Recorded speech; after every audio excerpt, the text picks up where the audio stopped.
All right, I think that's it. We're live, Cary. Hey, Chris, good to see you again, buddy. I like your background. It's much better than what I got. You got it all nice and set up. I've got, just all this plain stuff going on. Well, the pack and the bow, I literally just put up there after I got back today. I Yeah, did put it up there in mind that we would be doing this, though. So, that's good. All right, I'm going to hit the intro and see if it works because I've never done it with the pod track. all right. Here we go. What's going on, y'all? Welcome back to the Horrible Outdoorsman podcast with our host, Chris Lopez, the Horrible Outdoorsman. and I am Elvis with ERC Outdoors. We have opened up a shop, C&E Custom Outdoor Services, to fulfill all of your outdoor needs. All right, so y'all stay tuned and enjoy the episode. So there's Sixto. He's on. Looks like he's on Facebook. So we are live on 2 Facebook pages and YouTube. Nice. So we're going to try this. I'm going to adjust my camera just one more time. There we go. Maybe it won't look so bad. So, Cary, you got a new pack.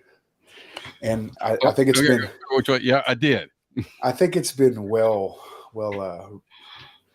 said that I am a gear guy. You I are. like packs.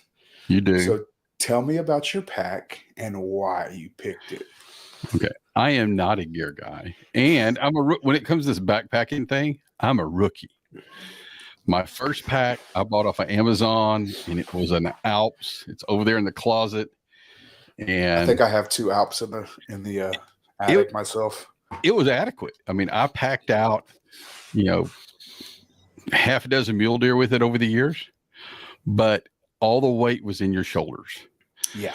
So I was looking at packs, and I really liked the whole Cafaro thing because it had the pack frame, and I could put different bags on it. So I could have a smaller bag for when I wasn't going to stay out overnight. And then when we get into this more Western hunting and we're going to do maybe 3 days, 4 days out, I can put a different bag on there. So I was looking at what I wanted. And at first I was looking at that Striker XL. And I It's was a nice pack. It's a really nice pack. Do you have one? No. I am an internal frame guy. Really? Interesting. Yeah. So I was almost dead set on that one. And then I got to looking around and I saw this one, which is the Hellbender. Which was the one they brought out as an upgrade to the XL, right? I guess. I don't know. I wasn't following that closely. I was looking at this thing and it had a lot. It had the big side pouches on the side for Nalgene bottles, spotting scopes, that kind of thing. But it's got this pocket on the back that you can stick a jacket in. Yeah, I thought it was a grab it at first. I thought it was an add-on that you did. No. It's just they call it a Bane pocket. Yeah. And it's just a pocket on the outside that's you can put stuff and have really easy access without actually having to go into the pack. So that's what I decided on and got that one. And I've used it 3 or 4 times now. I did some rucking today, actually put 50 pounds in it and did about 3.5 miles. It is just totally amazing. A pack that is designed to carry weight. Like my shoulders, like no stress at all. Because it's centering everything on your hips. Exactly. It centers and it on your hips. Being a police officer, carry stuff all day on your hips. You're probably used to that. Well, not 50 pounds, but yeah. Oh, exactly. Yeah. But it's just a lot less stress on your body. I mean, you're still carrying the weight, right? You still got to have the leg muscles and stuff to do it. But man, it just feels so much easier. 50 pounds is like 25 pounds in that dang other pack. Because I did some rucking with that one before we went to Nebraska. And I will. Anybody wants a free Alps pack? I got one for you. Let me know. I'll give it to you free. So it's that's Elvis. He's popping up. It's I love this thing, and I'm looking forward.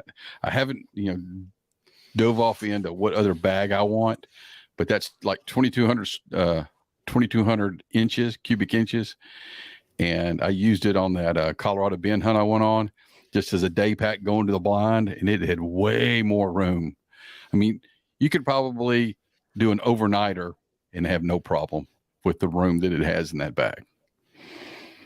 And then it's got the whole load shelf is what really drew me to them. So the reason I'm not an external frame guy is because I'm already very large and wide. Uh-huh. And so in addition to having to get myself in places, most of the time I don't want to be with a big pack too. Mm-hmm. So I have an external frame. I have the Modus, which is like 7,000 cubic inches. It's massive. I bought it all around in that. I put him in it and he disappeared. So I have that one, but I have the 357 mag, which is basically a smaller version, which is what I'll take to Laguna. And that's it. And it's internal frame. It's internal frame. It's already packed. Yeah. Pretty much everything I'm going to need. I have this grab it on the front. So this comes off. Oh, Right, really? so yeah, it just buckles right here. Right? That's not part of the main pack. So, well, you say that. I think I could take that main pocket off. I think I hadn't really looked at it. I know it's got some straps. Anyway, well, what drew me to that now. series, because I have 4 packs. All right, so I have 4 packs, but 3 of them are the same style. Because here's my whitetail pack. I'm making all kinds of noise because I'm dropping stuff, but this, when I get untangled,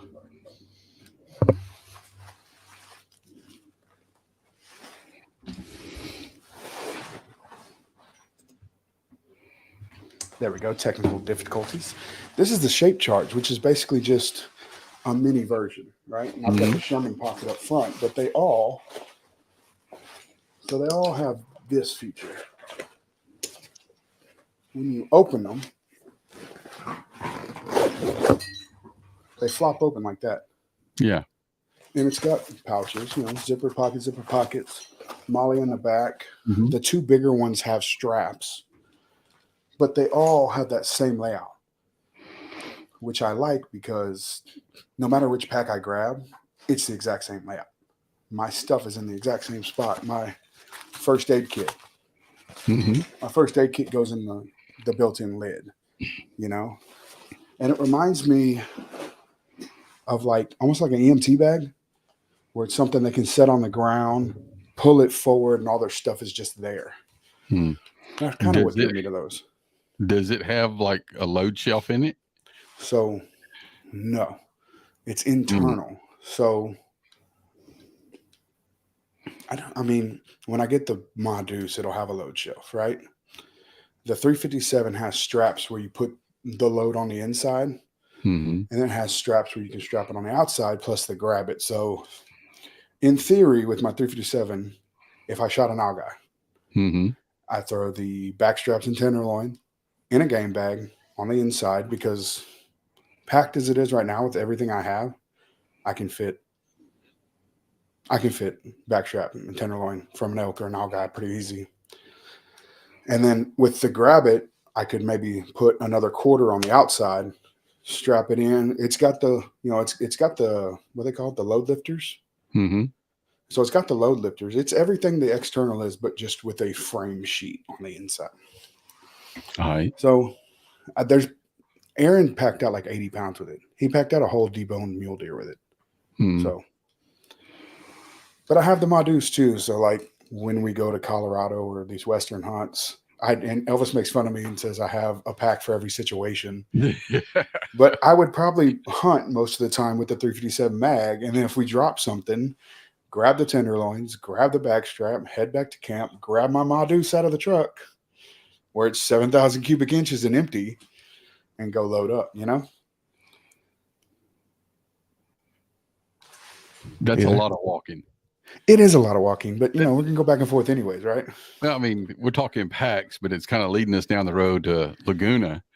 It is. It's like my idea is, one trip out. Not that I'm going to carry it all myself, but between all of us, between a big bull, between 4 of us, that we can make one trip out. There's no going back, no, none of doing that.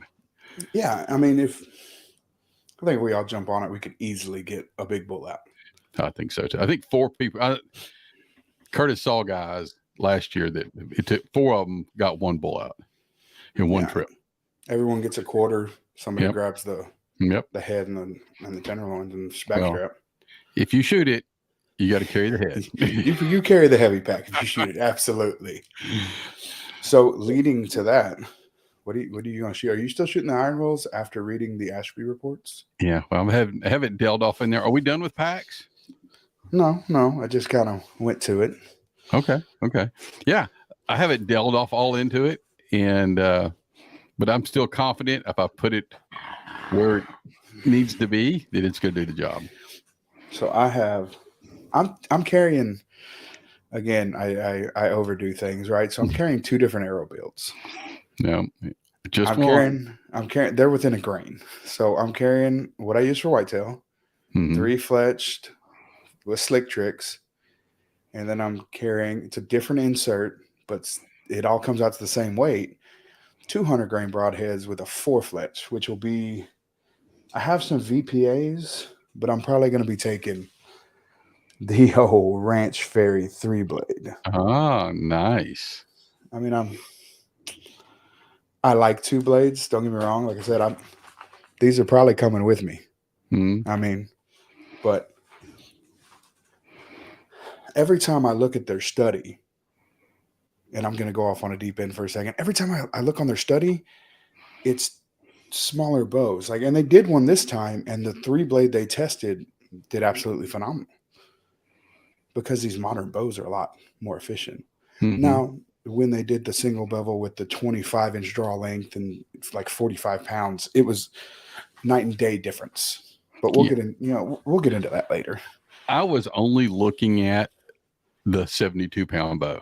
That's all. Me too. I didn't want to look at the 80-something pound bow. I didn't want to look at the 45. I just want to look at what was comparable to what I shoot. So I looked at the 80-pound because that is comparable to someone like Ryan, myself, and Nick, where we have a long draw length and we're shooting 75 pounds. Yep.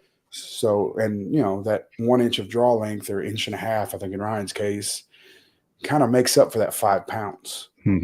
So, I mean, but even then, it was ridiculous. Well, we'll have to do a deep dive after we've all read the study and get the other guys on here and just talk about that. Because when I was just perusing it, man, there's a lot of information in there. There's a lot. The thing I found interesting about structural integrity was when the broadhead fails, the insert fails, but there's no insert failure without broadhead failure. Okay. I can certainly go there. So, but that's, like I said, that could be a discussion for another day. So 2,000 cubic inches is what you said about what your pack holds? About 2,200 is what their website says on it. So roughly, what are you taking with? Because you've gone 3 times already? Twice. I did a rifle hunt 3 years ago, and then we did the bow hunt last year. So what do you have in your pack? You think I would know this? I just did a podcast on everything I was carrying today. Just to break it down real quick, probably 3 knives. Just because they're big, and if you shoot a bull, it might get dull. I'm not taking a sharpener with me out there in the field. I've got to have it back at camp. So are you taking a replaceable blade knife, like an outdoor edge? I've got an outdoor edge that I carry with extra blades. I've got an Alaskan guide knife that I really like, and then I'm either going to take old trusty. I've got a buck. Oh, I think they call it a personal fixed blade, probably about 5 inches, but it's got a really nice, curve to the blade. Does a really good job skinning. Is it the one with the big belly? No, and actually the blade is fairly. I think I put it away. It's a fairly thin blade. It's not very wide at all. My grandmother gave it to me for my 16th birthday. So I've had this thing forever. And it stays sharp, but I'll have 3 knives in there. Biggest thing is water. I'm going to have the thing I like about the Hellbender. It's got a bladder pocket. It's got ports for the hose from the Camelback bladder. I'm taking Nalgene bottles because that way I can mix my liquid IV in that. Lots of water, knives, just the normal kill kit stuff where, dude wipes that have a couple uses. I use those in Colorado, and not The, for what you think. That I'm gonna have a poncho in there, whether it rains or not. I'm gonna have the poncho. I saw a guy 2 years ago, and he used it. He hung it up underneath, using some limbs, so he could just get out of the rain. So he was just waiting out the rain using this poncho.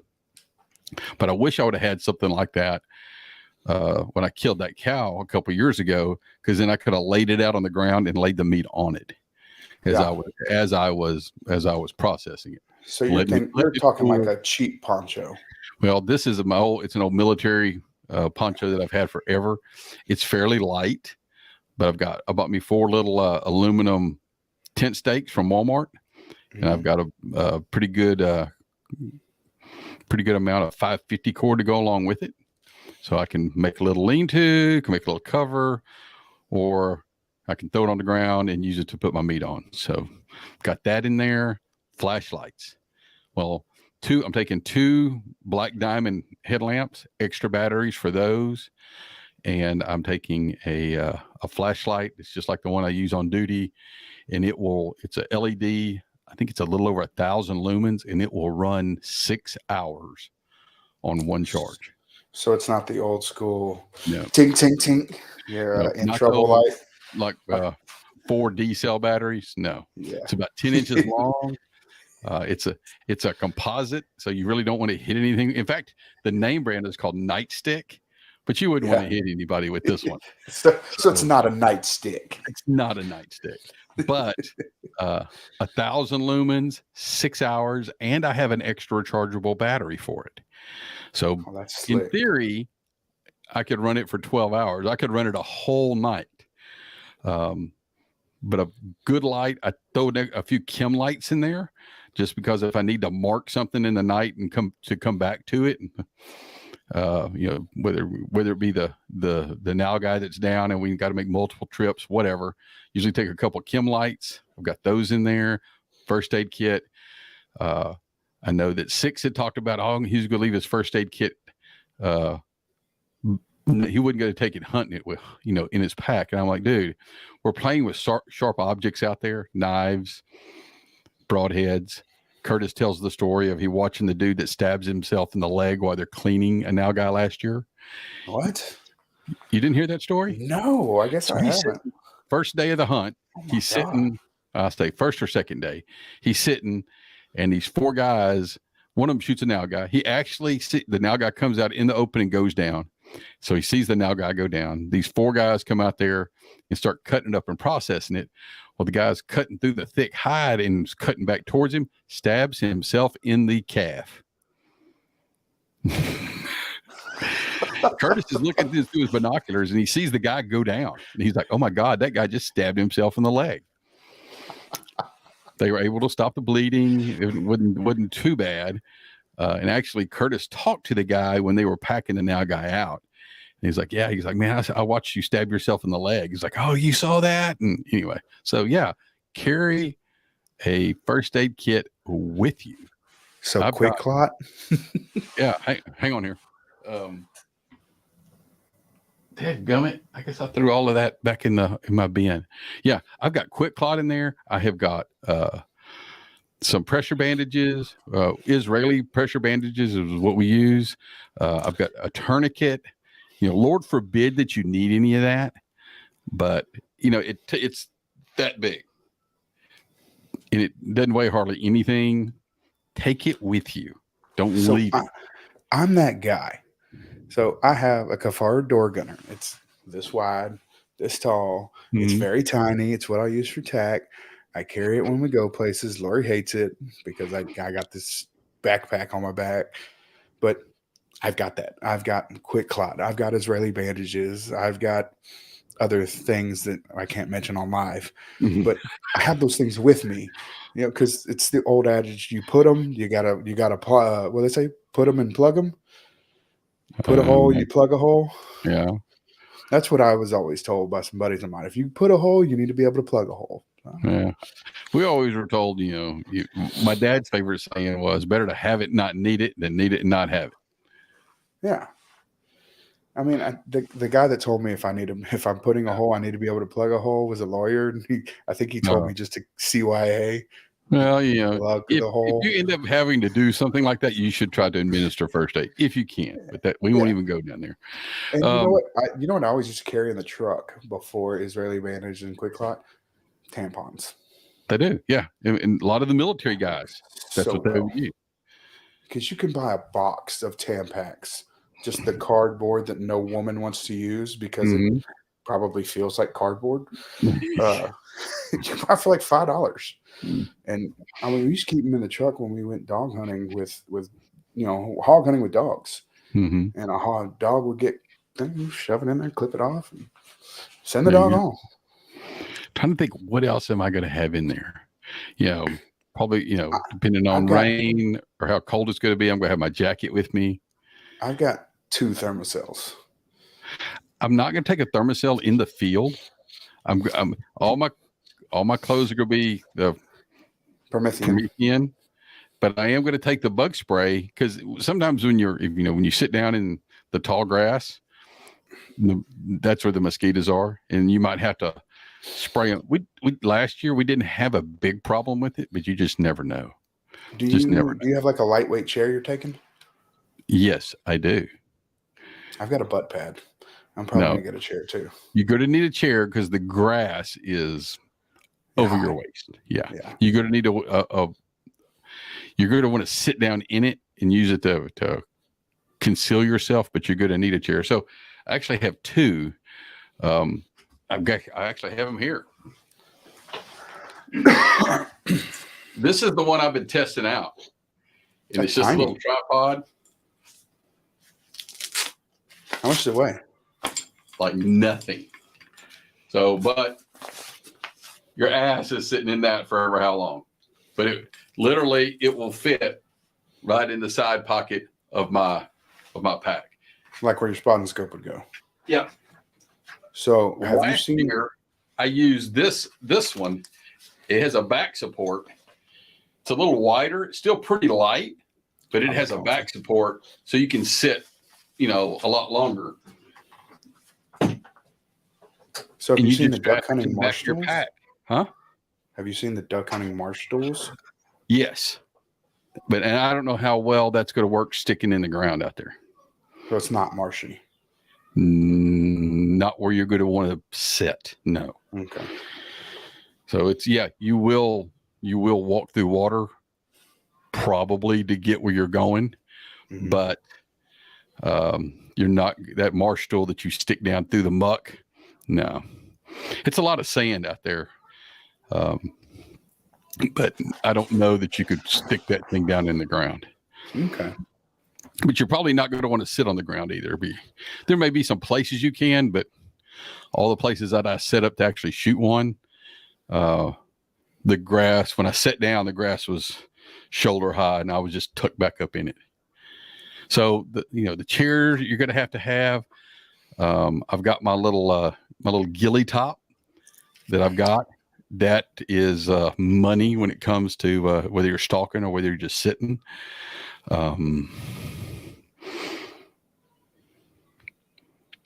In the pack, and I'm trying to think. I'm going to have some snacks. I'm actually going to take my little backpack camping stove, so I can maybe heat up a little lunch out there. The first day that we hunted last year, it was cold. I mean, I got way cold.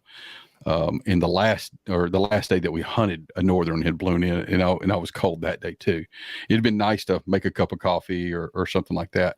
So, speaking of that, I'm taking like a jet boil. That's what I'm talking about. It's not a jet boil. It's not an MRS. It's something else. Yeah, mine's like a camp. But it fits in the palm of your hand. Yeah. Mine's a little bigger. So yours is like a legitimate backpacking stove. Yes. Mine's like the big boiling one. Oh yeah. Good call, Darby. It fits. I am bringing knee pads. My knee pads from work. So it fits into. I've got my old military canteen cup. It fits inside my military canteen cup, and I use my military canteen cup to heat up my water or whatever else. Knee pads. Yeah, So I'm taking two knee pads. So these are my mountain biking knee pads that I had when I was doing a bunch of mountain biking. They're flexible enough, thin enough that I can wear them under my pants. Don't even have to worry about taking them on and off. Darby's thinking about the big. He's probably buying the ones like the big thick ones you played when you played volleyball when you were a kid. My Apex pants come with some like that. Yes. Like you have in your hand. And you can stick them in the pocket. Yeah. I'm taking my construction ones that are made for construction workers by Milwaukee because they're super. It's like an inch of gel underneath your knees. I can walk in these. I've already hiked around in them. No problem. Like I said, I've mountain biking miles in them. The other thing, good gloves. I had thin gloves last year, just camo gloves basically. But these mechanics gloves got enough dexterity in them that I can shoot my bow. And if you're on your hands and knees crawling out there, it ain't nothing but thorns and stickers. So do you take? Are you wearing your bino harness? Yep. Okay. So with the marsupial. I didn't have a marsupial last year. This is my first year to take the marsupial, but I took it in Nebraska. I've been wearing it, wore it at TAC, and absolutely positively love it. What is in your bino harness? Because I know there's some guys that have like mini survival kits in there. Well, the only thing I've got in there is the binos. I have a lens cleaning kit. I've got a little lens pen plus some alcohol wipes plus a lens cloth. Darby's gonna laugh. I've got a wind checker. So it was a whole Nebraska thing. He loved to play with his damn wind checker. And I was like, really? You can just feel which way you can look at their grass. You can feel, but he's over there blowing the damn wind checker. Anyway, wind checker. I think it was the first ever, like, a hot tip you did. Yeah. With the Zeiss wipes. Yeah. I bought in bulk. I have them everywhere.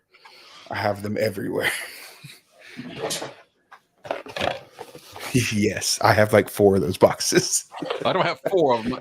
One box has lasted me 2 years probably. Yeah, they last forever.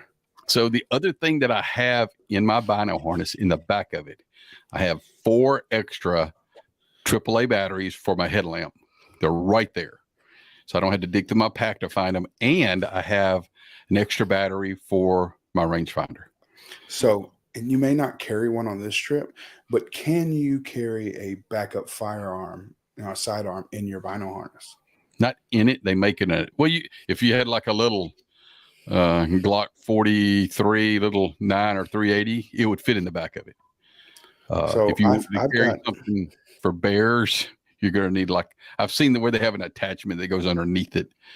But I tell you, with the whole pack thing, and being a police officer, I'm used to carry a gun on my hip with that hip belt. Put one there. I would be if I was in grizzly country, I would really think about having a holster right there, because for me, that's 30 years of muscle memory. Yeah, of drawing it from my right hip. Draw instead of this draw. Yeah, I mean, like the rest of us probably practice. Yeah. Under stress, you're going to go back to the way you were trained. So if that's all you know is across your chest, perfect. For me, I probably would fare better in a fight with a big old bear if I had it on my hip. So I have my 29, and I'm debating on taking it. I'm not even going to worry about it. This is what I wanted, where I was going with it. And obviously, I can't show this on Facebook Live.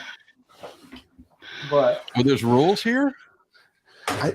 Another reason I don't do Facebook Live usually. I don't think you can. Yeah, I don't think you can. I could be wrong. Well, what's the worst they could do? Ban your video? Yeah, that's true. Well, I have the wind checker. Don't do what you're going to do. I have the wind checker and everything, but I borrowed Leo's. There you go. That's right funny. Here in the back and obviously this is bigger than what I would carry, but it fits. Yeah. So that it's, and obviously mine's not gonna be that high, but if we're elk hunting or something, when a bear comes out, that's quick for me. I don't have the 30 years muscle memory like you do, but I have wind checker, wrenches. So you carry lighter. everything you're buying a harness.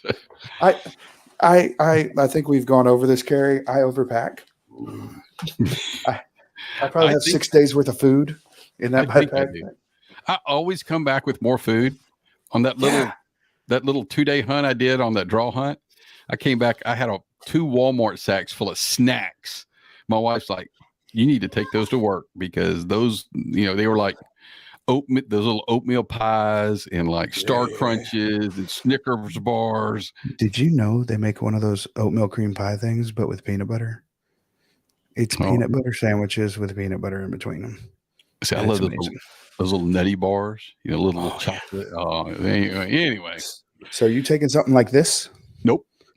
No, you don't want to. Plenty of cell service. Another thing that's in the pack though is that's good to know. That's good to know that there's cell service. A backup battery for an external battery and whatever kind of charging cord that fits your phone. So I actually have a battery pack that's solar charged.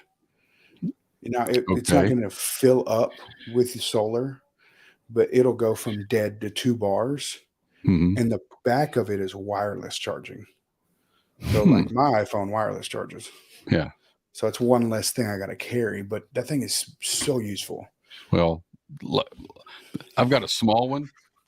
I don't have it here on the chart, but I've got one that's literally that big, and it'll fully charge my iPhone 2 times. Yeah, and the one I have is about the size of an iPhone. Yeah, my big one, thickness. Which is hooked. I don't know if I can. Yeah, here we go. This is my big one. Yeah. That it'll charge that iPhone like 8 or 10 times. Yeah. Anyway, but what I'm saying is you're out there, you're on X, you're out there texting everybody, doing all that. Maybe your cell phone battery will last the whole day and you can just recharge it back at camp. But if you get out there at night and your cell phone dies and you need to, you need help getting an animal out, that kind of thing. And of course, we're texting you, where are you at? And your phone's dead. That's why I like having a backup external battery, just so you can do that. So far, it hadn't been a problem, but there's cell service. I've got the Motorola radios, but not taking them. So Lori actually gave me it's an external battery charger, but it's a hand warmer too. Oh, so like you can use that power as a hand warmer. Nice that you bring that up because I did not take them last year. Just the charcoal hot hands. I have got a pack because I would have loved to have had, the 2 of the days it was in the 50s in that north wind, humidity, it was cold. And then the other 2 days it was 70 plus and you were wearing just a light shirt like you're wearing now. And that was it. And you were sweating your ass off. And see, I'm not a guy that gets cold real easy as long as I'm moving. Mm-hmm. The moment I'm sitting there, and I tell people all the time, they're like, well, you're big. You shouldn't get cold. I'm like a Yeti cooler. All right. Once I get cold, I stay cold for like a year. All right. So go ahead. No, so I've got like that hand warmer. Yeah. Yeah, I've got it. I've got beanies like that. I don't even for regular deer hunting. I don't even own insulated gloves anymore. No, because I just use the hand warmers. Mm-hmm. You put 1 or 2 in your pocket that last 10 or 12 hours, and you're good to go. Mm-hmm. So yeah, I'm going to have some of those in the pack. So like I'm taking those Mountain House meals. That's I don't plan on coming out. No. In what we did last year, and I'm sure what's our plan is go in early. As soon as they open the gate. Yeah. No. Yeah. Well, yeah. So go in early, as early as they will allow you to go in, and then don't come out. don't come out. Probably don't come out till dark. And probably last year we started walking. I know there was a few days that we started walking while it was still light. I would sit or stay until it was last good shooting light. Yeah. And last year we left a day early. This year I'm not. If you're riding in my truck, you're there for the duration. I've already got my time put in, and I added an extra day for traveling. So that's what we did. Hunt ends on Tuesday, so we don't check out till Wednesday. Yep. So that way you're not worried about, having to hunt, and then if you get one and dealing with that and having to, get checked out. So we took care of all that. Because inevitably in every hunt I've ever been on, somebody shoots something the last night. Well, that's great. That's what we want. I mean, because you learn something the 5 days, you just keep adding to everything you learn every day, and it might come together on the last day. Yeah. So you want to give it the same thing you've been watching for a week and you just got tired of looking at it. I usually don't have that problem. What else you got in your pack? And let's see what else I've got in mine. I'm taking a small foldable tree saw because I take it with me everywhere. Yes, I take that. I took it. I used it on the very first now guy I killed because I took the ribs out with me, and it was great cutting the ribs. They're a little bit. Most of the mule deer that we've done, you can just disarticulate the joints at the knees and that kind of thing, and at the hip bone. But that handsaw comes in really handy doing that, where you don't have to do that, especially on a bigger animal. So I'm debating on packing my hammock and my sleep and it's like a body pad, because say we're out there all day, I ate lunch, nothing's been moving, I see two decently sized trees, I will take a nap in that hammock. I'll tell you right now what I am taking. I'm taking a pillow in my pack. I have an air blow up pillow that will fit in the palm of your hand in the little package. And I just to have that little extra comfort, because I guarantee you, I'm gonna take every day that we were out there, I laid down somewhere in the middle of the day and took a little nap.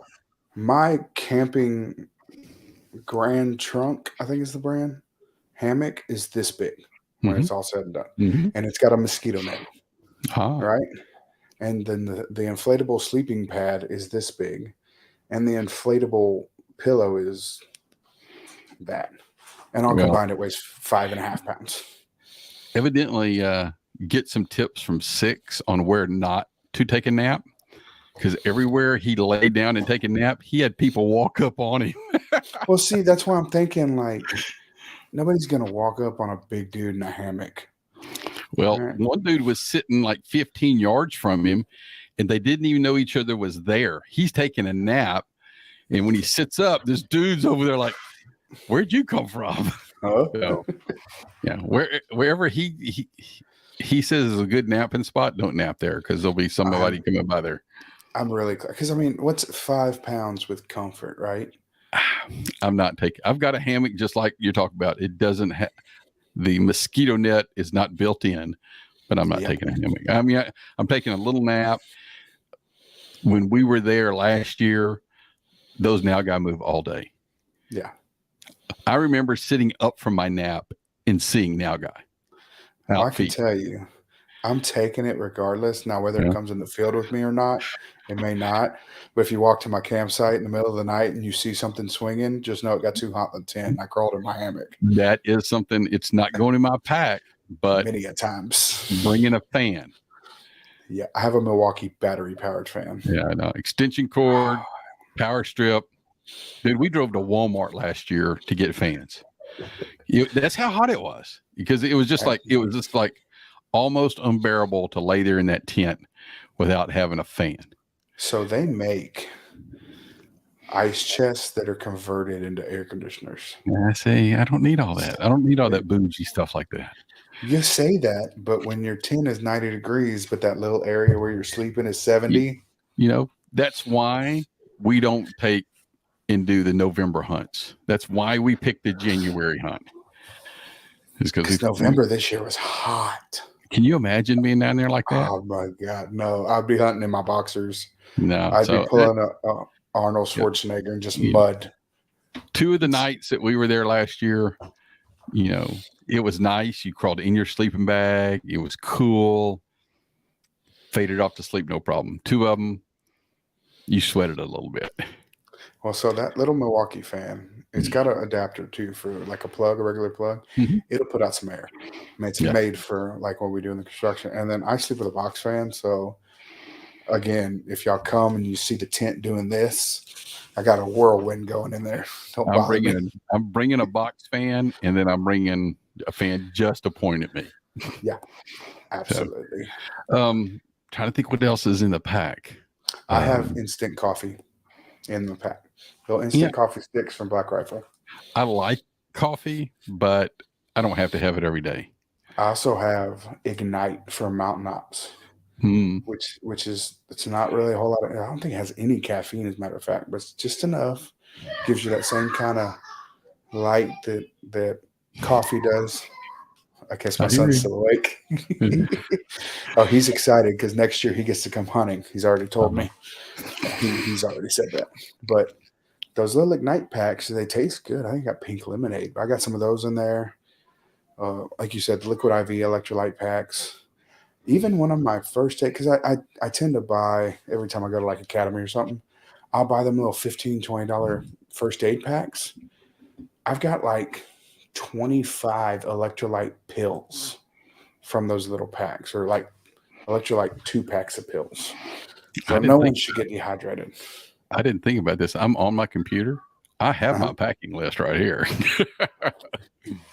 This guy. Let me get this pulled up so we're not missing nothing. Oh, let's move it over here. I think you can share your screen, Cary. You hit present and share screen on the bottom. Let's see. Or is it just me? No. Let's see what it does. It may just be me. Or is it on there with you too?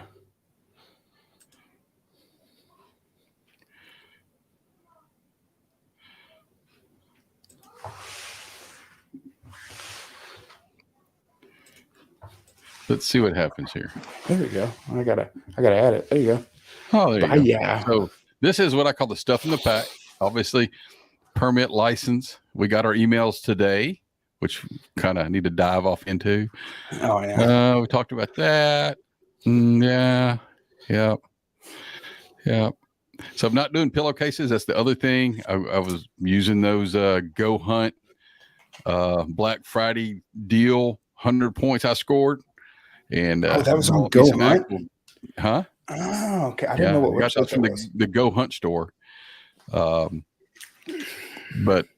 they're a lot smaller than the pillowcases. The pillowcases was kind of like the redneck version that me and Curtis would use. A black contractor bag comes in handy for a multitude of things. Taking a Leatherman first aid kit. Yeah. Got to have your 100 orange and vest according to the rules. How many of these are you taking? 3. I've got 2. I really couldn't see how big that one was. That's a 32. It's a standard. So I'm taking a 32 and a 48.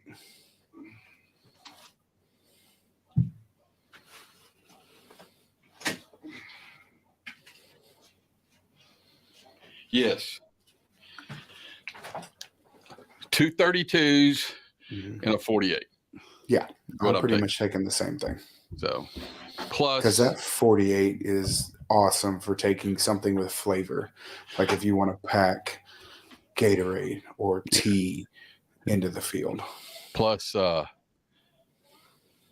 30 liters of water, 30 liters of water, 3 liters of water in my Camelback. Yeah. See, I can actually take in my door gunner. I got a 3-liter bladder and I can stick 2 Nalgene's in there, 2 of the 48s if I need to. I can take like 3 gallons of water on my door gunner. These packs are awesome. So this is a more extensive list. That was just pretty much everything in the pack. And I think we covered everything pretty much on that. But this is Caught that pretty good. my whole list of everything to bring. Of course, you're going to bring the podcast stuff so we can podcast. So, Yes. We do have another gentleman joining us. He's the guy Yes. that lives down there. He's the guy that's hunting right now at East Lake. He is. So did he get drawn that same weekend? Yes. Ah. So we're gonna he have 3 killed- podcasts going. It's gonna be a Huh? trifecta episode, huh? Well, and he has his own podcast too. We're gonna have a 3-episode thing going on. Probably. I'm just gonna set up my camera and let it do live. Kind of what my thought is what I liked doing last time was like the evening after the scouting day. So the day before the first hunt, we sit down and record, and then maybe day 3, day 4, pop After back on dinner. there, and then we get together like this and just do a quick wrap up after the whole thing. So, So I will probably only take. I may not even take a microphone or my podcast stuff. I may just run live off my phone like I am now on a tripod, let it organically catch everybody talking. well, I will bring mine. You need my whole my little setup. So I'll have 4 mics, and we'll be able to record it and all that. I may bring 4 mics also, just in case. Oh, muck boots versus rubber boots. So let's talk about boots. I hate rubber boots, but muck boots are my friend. Because they're neoprene. Yeah. The last year I wore my tried and true bow hunting Lacrosse Grange, those green rubber boots. Love them. Have walked miles in those things, and I walked miles in them last year. Didn't have any problem because, like I said, I had to cross water 3 places just to get to my morning spot. And when I say cross water, I mean calf deep or less, but there was mud. Sometimes it was 3 or 4 inches to go with that water. The reason I've decided to go with something different is the heel would squeak in my right boot a little bit, and they're not the best stalking foot apparel.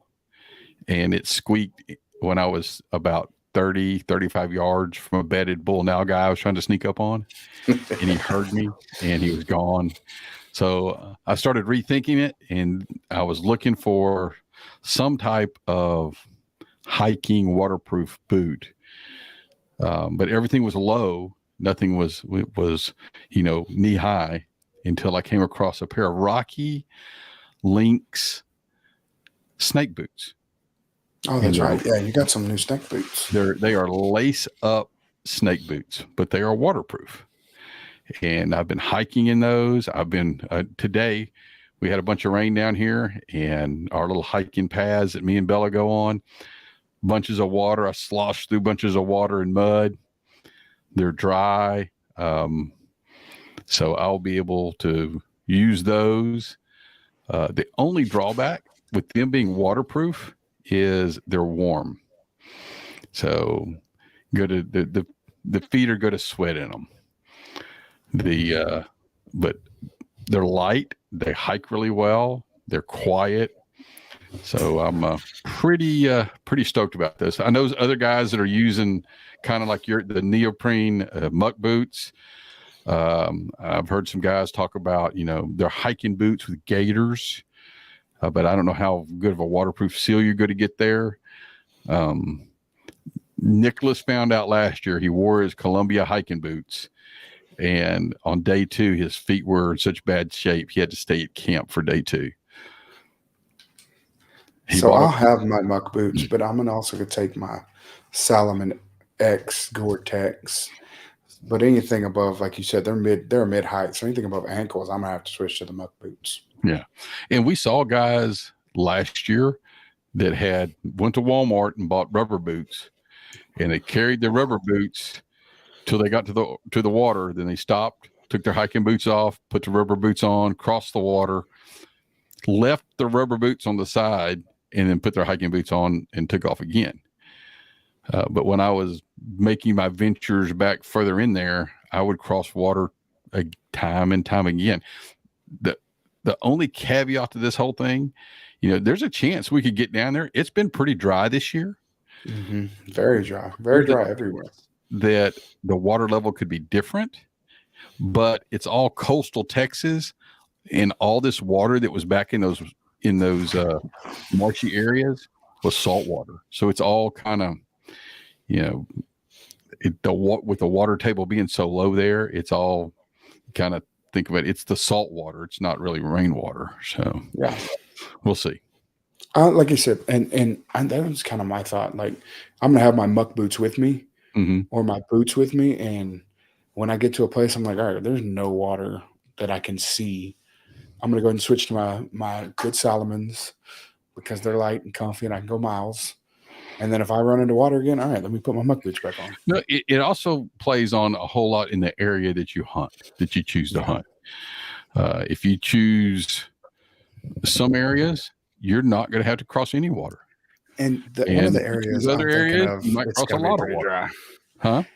That one of the areas that I probably hit day one is probably not going to have a whole lot of water. Yeah. Because I'm not taking the kayak. Yeah. I'm not planning on going to y'all's. I don't want to intrude on y'all's holy land. I have no idea what you're talking about. Oh yeah. No idea what you're talking about there. It's the green screen knows. So other than just the pack, taking the bow, a couple other little things I'm going to take at camp. I've got a little can of Corrosion X, just if I need to oil something. Those broadheads, even the stainless steel ones, will get a little bit of rust in just the few days you're down there.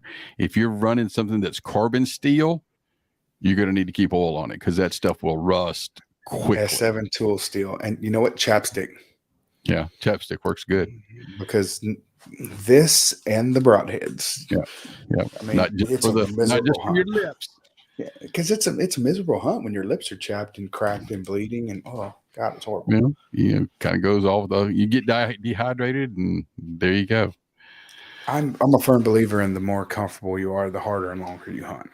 No doubt, because when you start down that road of being uncomfortable and the negative talk going on in your head, then you're going down the road of going back home.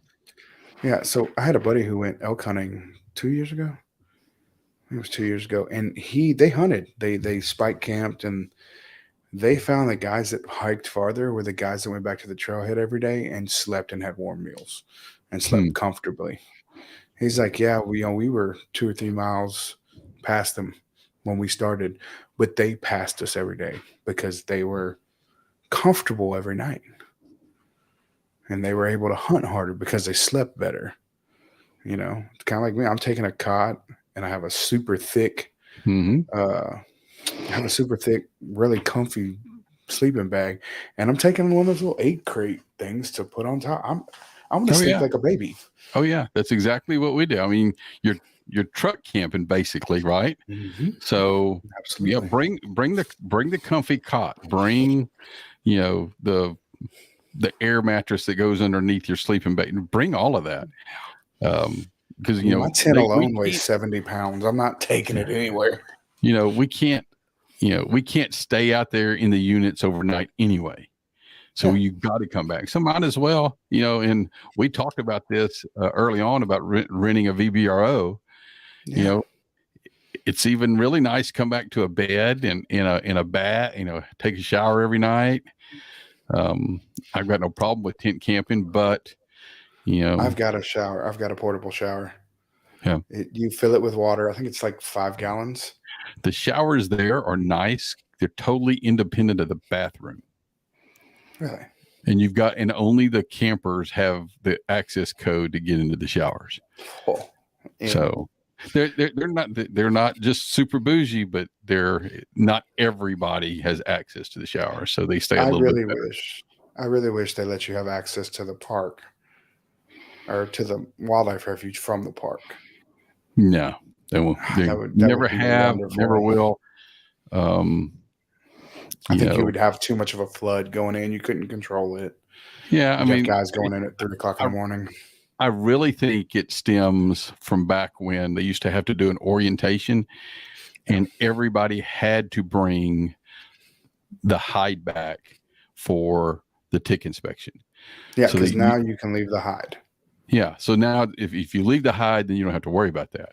But back like the first trip that we did, you had to bring the hide out. You had to have a tick inspection, and they wouldn't want people bringing it through, shooting something and going through the park and then not going through the check station. So, and then, I could be a myriad of other reasons, but that was the reason I was thinking that they had nailed that down. Were ticks a problem when y'all were out there as far as for people? No. Both times one person found one tick on them, but do the whole Promethean treatment of your clothes before you go. Yeah. And the pack.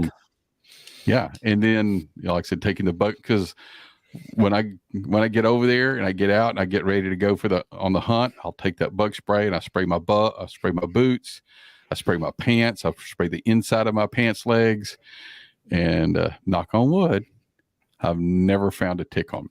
Now, the guy that I killed, it had ticks on it, and it had some of these. Well, the lady who was doing it said these look like the cattle fever ticks, but I really won't know until I get them back and look at them underneath a microscope. But that's the big deal. It's the cattle fever tick. It's not that these ticks cause any problems with humans. It's that the ticks are bad for devastate a cattle herd. It'll devastate a cattle herd. But it's funny, they have the same ticks in Mexico, but the cattle over there are immune to it. Now they've had it so long they're immune to it. But U.S. cattle, it jacks with them. And the whole problem here is, so these ticks don't get on hogs. They only get on deer, cows, and nilgai. Well, cows, you can medicate. Mm-hmm. Deer, you can put out medicated feed in like corn. You can put medicated corn out, and the deer will eat it and take care of the problem. Dang, nilgai won't come. He's a grazer, and he won't come to a damn corn feeder. So you can't medicate feed for him, and hence is the problem.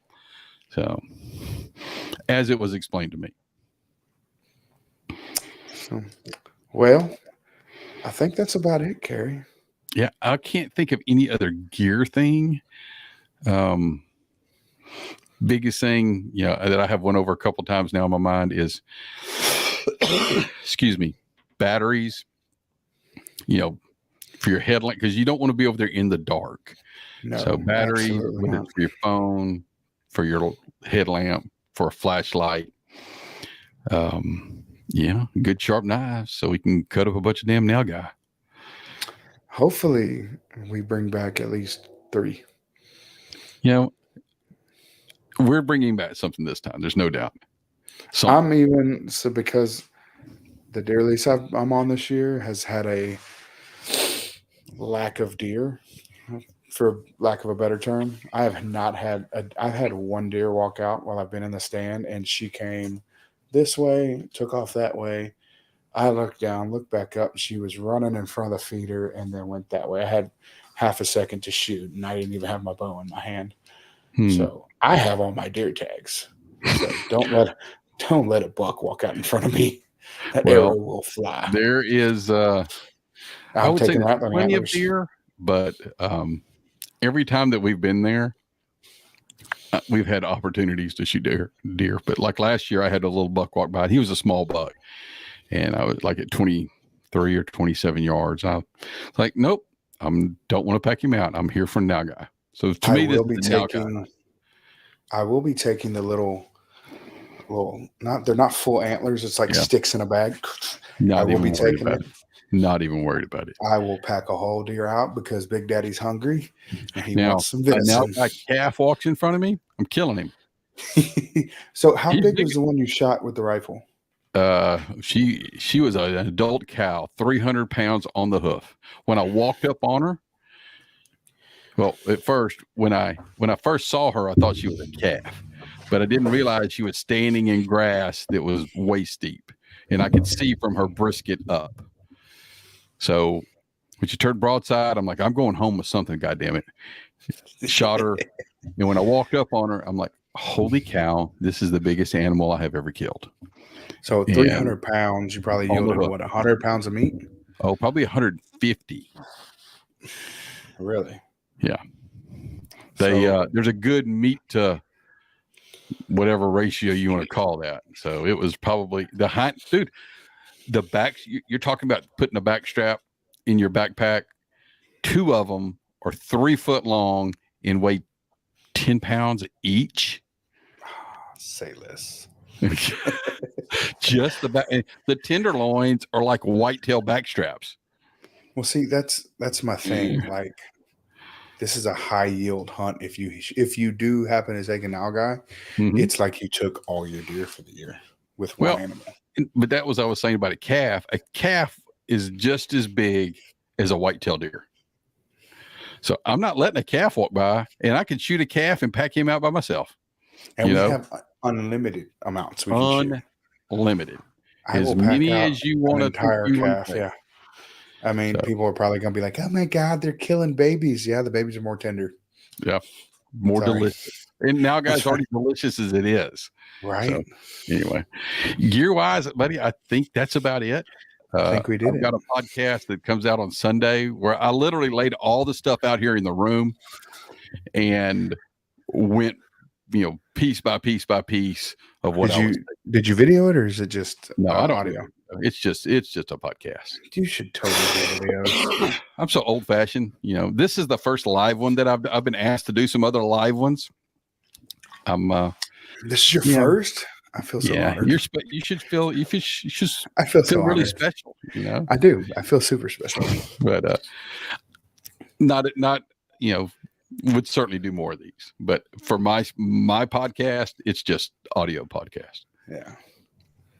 All right. Well, you can only take so much of this beauty right here. That's right. So I just thought of this. I loaded the intro on the sound pad, but you know what I forgot to load? The outro. See, that's the great thing about a podcast. That I can just an audio one, I can go back and I can edit anything I want to edit, and there you go. Well, see, the people that hear the audio version of this, because I'm going to strip the audio, they're going to hear the outro. They're going to have They'll hear the outro. All right, that all you got, buddy? Yeah, I'm in the podcast. All right. Well, I've got to